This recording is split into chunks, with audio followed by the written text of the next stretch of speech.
बच्चों की governance Julia वासुदेवना आती है। जी आपने मुझे बुलाया था मालिक?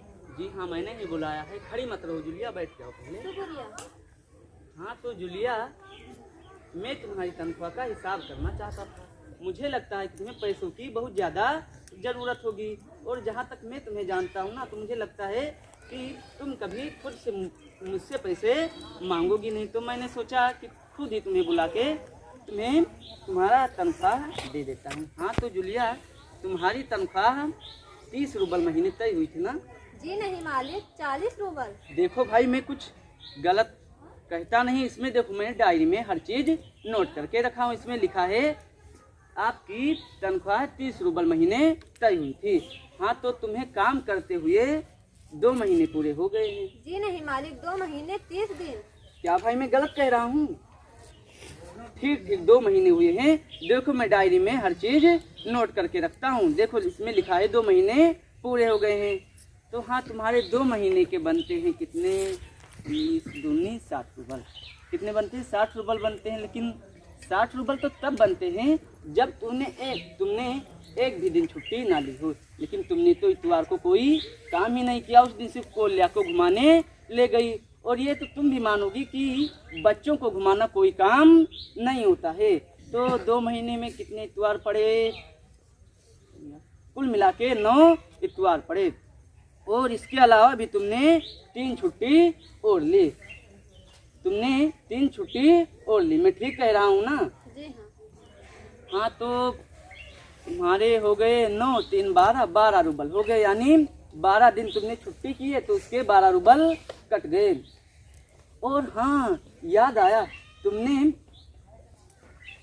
4 दिन सिर्फ वान्या को ही पढ़ाया। उस दिन कोल्या बीमार रही। 4 दिन कोल्या बीमार रही। उस दिन तुमने सिर्फ वान्या को पढ़ाया। और 3 दिन शायद दांतों में दर्द होने के कारण मेरी पत्नी ने तुम्हें दोपहर के बाद ही छुट्टी दे दी। तो 4 3 7 और 12 7 हो गए 19। तो घटाओ 60 में से 19, बचते हैं कितने? बचते हैं 41 रुपये। हिसाब ठीक है ना? जी हाँ। और हाँ, याद अब आया, 1 जनवरी को तुमने जो चाय होती है कप प्याली, उसको ही तोड़ दी। पर मेरा तो भाग्य ही खराब है कि मैंने जिसका भी भला करना चाहा, उसने मुझे नुकसान पहुंचाने में कोई भी कसर नहीं छोड़ी। खैर, मेरा भाग्य। तो 2 रूबल तो उसके कटेंगे, 2 रूबल उसके कटेंगे। और उस दिन तुम्हारी नज़र बचाकर कोल्या पेड़ पर चढ़ गई। कोल्या पेड़ पर चढ़ गई और टहनी की खरोच लगने की वजह से उसकी जैकेट फट गई। 10 रूबल तो उसके कटेंगे। और देखो, तुम्हारी लापरवाही की वजह से उस दिन घर में सफाई करने वाली मारिया ने वान्या के नए जूते चुरा लिए। मैं जो कह रहा हूँ सुन रही हो ना? जी सुन रही हूँ। हाँ तो 5 रुपये जूते के कटेंगे। तो कुल हो गए तुम्हारे। याद वो आया, 10 जनवरी को तुमने 10 रूबल मुझसे और लिए थे। मैंने तुम्हें 10 रूबल और दिए थे, याद है ना? जी नहीं मालिक, आपने मुझे कुछ नहीं दिया था। मुझे मालकिन ने सिर्फ 3 रूबल दिए थे। 3 रूबल? इतनी बड़ी बात, और तुमने मुझे अभी तक बताई ही नहीं। मेरी भी पत्नी ना, वो भी बहुत वो है। इतनी बड़ी बात और मुझे अभी तक बताई नहीं। हाँ तो 3 रूबल ये भी कट गए। 27। तो पहले 27 में से घटाओ 41 में 27, तो बचते हैं 14। और 3 रूबल मालकिन ने दिए, तो 14 में घटाओ कितने बचते हैं? 11 रूबल। ये ले लो अपना 11 रूबल। ये रहे जूलिया तुम्हारे 11 रूबल। गिन लो, हिसाब ठीक है ना? जी धन्यवाद मालिक। धन्यवाद किस बात का? आपने मुझे पैसा दिया है, इसके लिए धन्यवाद। तुम जानती हो ना जूलिया, मैंने तुम्हारे कितने सारे रुपए हड़प लिए हैं। तुम्हारे साथ कितना बुरा बर्ताव किया है, तुम्हारे साथ धोखा किया है, तुम्हारे पैसे मार लिए, फिर भी तुम मुझे धन्यवाद दे रही हो। क्योंकि इससे जी हाँ मालिक। जी हाँ मालिक। जी हाँ मालिक। क्यों जी हाँ मालिक? ये क्या लगा रखा है? क्योंकि मैंने इससे पहले जहाँ भी काम किया है, मुझे एक भी पैसा नहीं मिला। आप मुझे इतना तो दे रहे हैं, इसके लिए धन्यवाद।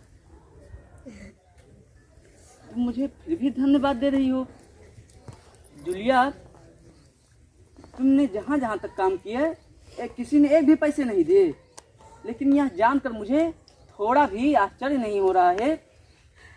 और वैसे तो मुझे जूलिया माफ़ कर देना, क्योंकि मैंने यह तुम्हारे साथ एक छोटा सा क्रूर मजाक किया था, क्योंकि मैं तुम्हें सबक सिखाना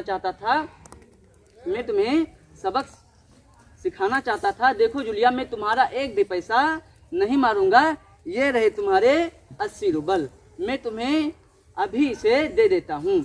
लेकिन इससे पहले मैं तुमसे एक सवाल पूछना चाहता हूँ। ये बताओ जूलिया, क्या यह जरूरी है कि इंसान भला कहलाने के लिए इतना दब्बू भीड़ू बन जाए कि वह अपने साथ होते हुए अन्याय का विरोध भी तक न करे, बस खामोश चुपचाप से बैठा रहे और सारी ज्यादतियाँ सहता जाए? देखो जूलिया, इस तरह खामोश रहने से काम नहीं चलेगा। तुम्हें अपने आप को बचाए रखने के लिए अपने दांतों से, अपने पंजों से, अपनी पूरी शक्तियों के साथ लड़ना होगा। और एक बात जीवन में याद रखना जूलिया, कि इस संसार में दब्बू भीड़ू और ऋण रहित लोगों के लिए इस संसार में कोई भी स्थान नहीं है।